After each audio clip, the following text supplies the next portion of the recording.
जब पर्वतों की रानी त्रिकूट पर्वत पर दिव्य ज्योति प्रकट होती है, जब गुफाओं में माँ की पवित्र गूंज सुनाई देती है, तब समझिए कि वहाँ माँ वैष्णो देवी का पावन धाम है। जम्मू कश्मीर की पवित्र भूमि पर त्रिकूट पर्वत की गोद में समुद्र तल से 5,000 फीट की ऊंचाई पर माँ वैष्णो देवी का अद्भुत शक्तिपीठ विराजमान है। यह केवल एक मंदिर नहीं है, यह आस्था का केंद्र है, यह श्रद्धा की पराकाष्ठा है, यह माँ की अनंत कृपा का साक्षात प्रमाण है। वैष्णो देवी, यह नाम सुनते ही हृदय में एक दिव्य स्पंदन होता है, मन में एक पवित्र भाव जागृत होता है। माँ वैष्णो देवी भगवान विष्णु की शक्ति हैं, त्रिदेवों की संयुक्त शक्ति हैं। वे महाकाली, महालक्ष्मी और महासरस्वती का समन्वित स्वरूप हैं। यह कथा त्रेता युग की है। जब भगवान राम लंका विजय के पश्चात लौट रहे थे, तब माँ वैष्णो ने कन्या रूप में प्रकट होकर उनसे आशीर्वाद मांगा। भगवान राम ने कहा, हे देवी, कलयुग में जब मनुष्य दुखों से व्याकुल होंगे, तब तुम यहाँ त्रिकूट पर्वत पर विराजमान होकर उनकी रक्षा करोगी। तुम्हारे दर्शन मात्र से भक्तों के सब कष्ट दूर हो जाएंगे। माँ ने उस समय एक बालिका के रूप में जन्म लिया। वे अत्यंत रूपवती थीं, परंतु उनका मन सांसारिकता से परे था। वे केवल भगवान नारायण की उपासना करती थीं। एक बार माँ ने भंडारे का आयोजन किया। उस भंडारे में पूरे क्षेत्र के लोगों को आमंत्रित किया गया। भैरवनाथ नामक एक सिद्ध तांत्रिक भी उस भंडारे में आया। भैरवनाथ ने जब माँ को देखा तो उसका मन विचलित हो गया।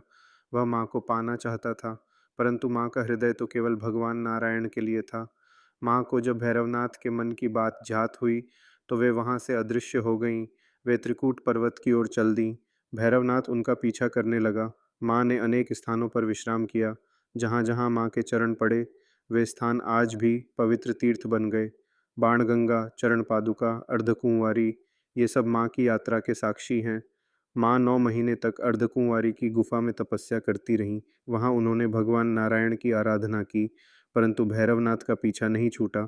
अंततः माँ त्रिकूट पर्वत की गुफा में प्रवेश कर गईं। यह गुफा अत्यंत संकरी थी। माँ ने इस गुफा में दूसरा द्वार बनाया, और जब भैरवनाथ गुफा में घुसा, तो माँ ने अपने त्रिशूल से उसका वध कर दिया। परंतु मरते समय भैरवनाथ को ज्ञान हो गया। उसे अपनी भूल का एहसास हुआ। उसने माँ से क्षमा मांगी।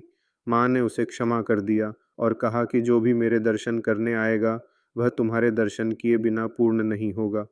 तुम्हारा स्थान भी पवित्र होगा। आज भी भक्त माँ वैष्णो देवी के दर्शन के बाद भैरवनाथ के मंदिर में जाते हैं। यह परंपरा अनादिकाल से चली आ रही है।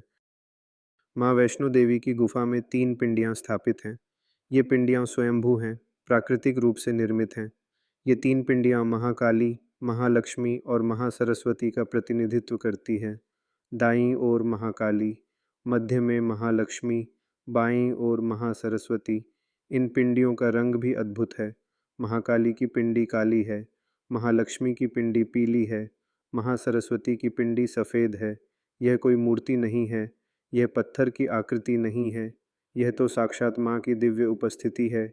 माँ वैष्णो देवी की यात्रा केवल दर्शन की यात्रा नहीं है, यह आत्मशुद्धि की यात्रा है, यह आत्मबोध की यात्रा है। कटरा से माँ के भवन तक 13 किलोमीटर की चढ़ाई है। यह चढ़ाई कठिन है, परंतु भक्ति के आगे कोई कठिनाई नहीं टिकती। जब भक्त माँ का नाम लेते हुए चलते हैं, तो उनके पैरों में थकान नहीं होती। जय माता दी की गूंज पूरे पर्वत पर सुनाई देती है। रास्ते में अनेक पवित्र स्थल हैं। बाणगंगा, जहाँ माँ ने अपने बाण से जल प्रवाहित किया। चरण पादुका, जहाँ माँ के चरणों के निशान हैं। अर्धकुंवारी, जहाँ माँ ने 9 महीने तपस्या की। प्रत्येक स्थल एक दिव्य अनुभूति देता है। प्रत्येक स्थल पर माँ की उपस्थिति महसूस होती है। जब भक्त अंततः माँ के भवन में पहुँचते हैं, तो उनकी आंखों में अश्रु आ जाते हैं। ये अश्रु आनंद के होते हैं, ये अश्रु कृतज्ञता के होते हैं, ये अश्रु भक्ति के होते हैं।